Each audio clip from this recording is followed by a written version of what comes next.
In a quiet countryside village, a young boy named Ethan was known for his quick temper. Whenever someone upset him, he would lash out, arguing and shouting until he felt he had won. One afternoon, Ethan got into a heated argument with his best friend, Liam, over a simple game of checkers. You always cheat. Ethan shouted. That's why I never win. Liam tried to defend himself, but Ethan stormed off angrily, leaving the game unfinished. Ethan's grandfather, Mr. Wilson, who had been watching from the porch, called him over. Ethan, why do you shout so much when you're upset? He said. Because I need people to understand my point. Ethan replied defensively. Mr. Wilson smiled gently and said, Let me show you something. He led Ethan to the village well.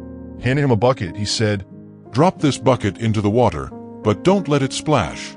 Ethan tried, but no matter how carefully he lowered the bucket, it splashed loudly. I can't do it, he said, frustrated. His grandfather chuckled and said, Now, let's be patient. Slowly, he lowered the bucket into the water, barely making a ripple. You see, Ethan, when we're loud, like your first try, we disturb the peace. But when we're quiet and deliberate, like my second try, we create harmony. In life, it's not your volume but your calmness that makes people listen. Ethan thought about his argument with Liam. He realized that shouting hadn't solved anything.